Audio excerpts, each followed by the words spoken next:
एक ऐसा भयानक समय आएगा जब आपको किसी भी भगवान का नाम सुनाई नहीं देगा। यह वह दौर होगा जब लोग भोजन के लिए इंसानी मांस खाना शुरू कर देंगे। उस समय हम और आपकी अधिकतम उम्र सिर्फ 20 साल की रह जाएगी। यही वह श्रापित समय होगा जिसे घोर कलयुग कहा जाता है। कलयुग को बाकी सभी युगों में सबसे बुरा माना जाता है और इसका अंत भी बहुत भयानक और अलग होगा, जिसके बारे में सुनकर रूह कांप जाती है।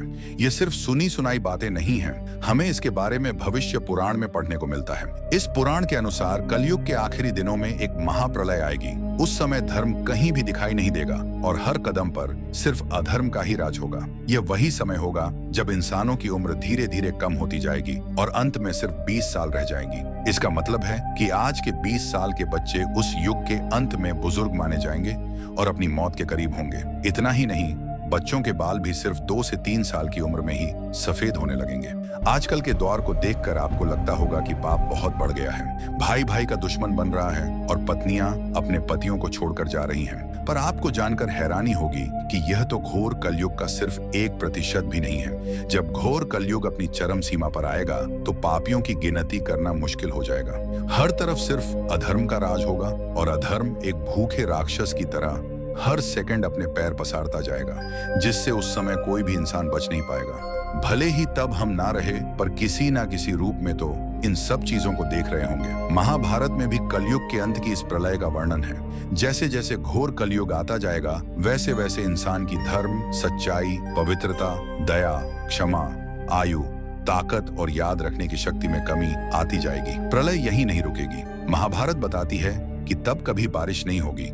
सूर्य का तेज इतना बढ़ जाएगा कि 7 समुद्र और नदियां सूख जाएंगी। मौसम में ऐसे भयानक बदलाव होंगे कि कभी बहुत ठंड पड़ेगी, कभी पाला जमेगा, कभी आंधी चलेगी, कभी भीषण गर्मी पड़ेगी तो कभी बाढ़ आ जाएगी। गर्मी इतनी बढ़ जाएगी कि पाताल लोक तक सब कुछ जलकर भस्म हो जाएगा। लोग दूर के छोटे तालाबों को ही पवित्र तीर्थ मानेंगे और गंगा माता को तीर्थ की श्रेणी में नहीं रखेंगे। पुराणों के अनुसार कलयुग में चालाक और लालची व्यक्ति को ही विद्वान माना जाएगा। लोग ऐसे लोगों को ही धर्मात्मा कहेंगे और उन्हीं के रास्ते पर चलेंगे। शास्त्रों और वेदों का पालन कोई नहीं करेगा। सभी धर्मगुरु केवल अपने फायदे के लिए लोगों का इस्तेमाल करेंगे। विज्ञान की बातें तो करेंगे, लेकिन उनके कामकाज, आचरण राक्षसों जैसे होंगे। कलयुग के अंतिम समय में जमीन से अनाज, अन्न उगना बंद हो जाएगा। लोग पूजा पाठ और धार्मिक काम करना छोड़ देंगे और सभी मनुष्यों की तुलना पापियों से की जाएगी। इस भयानक युग में जिसके पास धन पैसा नहीं होगा, उसे अधर्मी, अपवित्र और किसी काम का नहीं माना जाएगा। वहीं जिसके पास जितना ज्यादा पैसा होगा, वह उतना ही गुणी माना जाएगा। अच्छे कुल की पहचान सिर्फ उसके धन से की जाएगी। लोग धन के लिए अपने रिश्तेदारों और दोस्तों का खून बहाने से भी नहीं हिचकेंगे। देखा जाए तो आजकल यह सब सच होता दिख रहा है। इसी घोर कलयुग में कली पुरुष नाम के कलयुग के राक्षस का जन्म होगा। आपने सुना होगा कि जब जब धरती पर पाप बढ़ता है, तब तब भगवान अवतार लेते हैं और धर्म की स्थापना करते हैं। कलयुग में भी ऐसा ही होगा। यह तब होगा जब सनातन धर्म पर बड़ा संकट आएगा। इंसान की सोच बहुत गिर चुकी होगी और संसार सनातन धर्म को खत्म करने में लगा होगा। यह वह समय होगा जब कलयुग खत्म होने की कगार पर होगा और धरती पर भगवान कल्कि का अवतार होगा, जो भगवान विष्णु के 10वें अवतार होंगे। दूसरी तरफ लोग राक्षस कली पुरुष को ही अपना भगवान मानने लगेंगे और वह जैसा कहेगा वैसा ही करेंगे। कल की अवतार के जन्म से पहले ही कली पुरुष पूरी मानव जाति पर हावी हो चुका होगा। लोग उसकी मायावी शक्तियों की कैद में आ जाएंगे, जिससे उन्हें भगवान को पहचान पाना बहुत मुश्किल होगा। कली पुरुष इंसानों के अंदर घुसकर उन्हें बुराई के रास्ते पर धकेलने की कोशिश करेगा। वह एक शक्तिशाली भौतिक रूप भी ले लेगा। उसकी शक्ति का स्रोत अधर्म है, यानी अधर्म ही उसकी शक्तियों को दुगना करता है। उसकी सेना में इंसान ही होंगे जिन्हें वह शक्तियां भी देगा।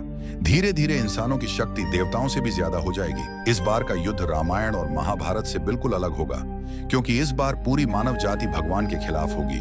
लेकिन हर बार की तरह भगवान इस बार भी कलयुग से अधर्म का नाश करके धर्म की स्थापना करेंगे और सतयुग की शुरुआत करेंगे। जब कलयुग में सभी पापियों का सर्वनाश हो जाएगा, तब सतयुग आएगा। कलयुग के असर को पूरी तरह खत्म करने के लिए धरती पर लगातार 12 सालों तक मूसलाधार बारिश होगी, जिससे पूरी धरती जलमग्न हो जाएगी। फिर एक साथ 12 सूर्य उदय होंगे और इस जल को सोख लेंगे। तब जाकर इस संसार में फिर से जीवन संभव हो पाएगा। एक खास बात यह है कि वेद व्यास जी ने सभी युगों में कल युग को ही सबसे श्रेष्ठ युग बताया है। उन्होंने कहा है कि सतयुग में पुण्य कमाने के लिए जहां 10 साल का जाप करना पड़ता था, वहीं कलयुग में सिर्फ एक दिन के तप से ही उतना बड़ा पुण्य प्राप्त किया जा सकता है। इसीलिए सच्ची भक्ति और व्रत तप के फल के लिए कलयुग ही सबसे श्रेष्ठ समय है। कली पुरुष को हराने के लिए कई चिरंजीवी अमर भगवान का साथ देंगे। इनमें से एक हैं राम भक्त हनुमान जी, जो त्रेता युग से इस धरती पर हैं और कल युग के अंत तक प्रतीक्षा कर रहे हैं। उन्हें एक बार फिर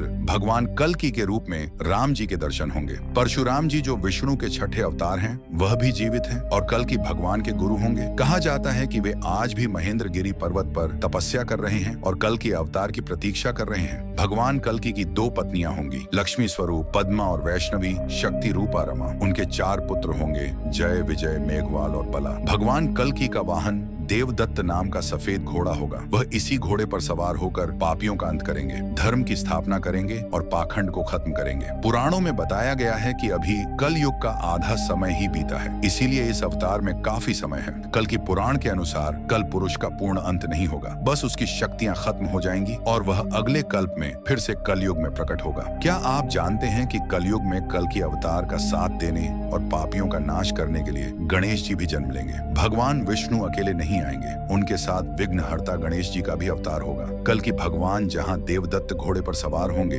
वहीं गणेश जी भी नीले रंग के घोड़े पर सवार होकर पापियों का विनाश करेंगे। गणेश पुराण में बताया गया है कि भगवान शिव ने पार्वती से कहा था कि कल युग के अंत में गणेश जी 4 भुजाओं से युक्त होकर अवतार लेंगे। बढ़ते पाप को देखते हुए कल युग के अंत में सिर्फ एक राक्षस कली पुरुष नहीं होगा, कली जैसे अनगिनत राक्षस होंगे, जिनमें से एक खतरनाक और मायावी होगा अभियानासुर। इसी राक्षस का वध गणेश जी के हाथों होगा। कलयुग के अवतार में गणेश जी का नाम धूम्रवर्ण, शुभकर्ण और धूम्रकेतु होगा। उनके हाथों में खड्ग होगा। पापियों के बढ़ते मनोबल से उनकी आंखों में क्रोध भरा रहेगा और पापियों को नष्ट करने के लिए शुभकर्ण अपनी आंखों से अग्नि की बारिश करेंगे। पापियों का नाश करने के बाद जब उनका क्रोध शांत होगा, तब वे डर से पर्वत में छुपे हुए संत जनों को आशीर्वाद देंगे और धर्म की फिर से स्थापना का काम उन्हीं को सौंपेंगे। इस तरह सतयुग का आरंभ गणेश जी के हाथों से ही होगा। धूम्रकेतु के शरीर से नीली ज्वालाएं उठेंगी। इस रूप में गजानन क्रोधी भी होंगे। मित्रों, आपने देखा कि घोर कलयुग के अंत में किस तरह भगवान कल्कि और गणेश जी अवतार लेकर अधर्म का नाश करेंगे और सतयुग की स्थापना करेंगे। अगर आपको हमारी यह कथा अच्छी लगी तो वीडियो को लाइक करें, चैनल को सब्सक्राइब करें और घंटी का बटन जरूर दबाएं, ताकि आपको ऐसी और भी दुर्लभ पुराण कथाएं सबसे पहले मिले। नीचे कमेंट्स में लिखें जय श्री कल्कि भगवान, ताकि इस संदेश को हर जगह फैलाया जा सके।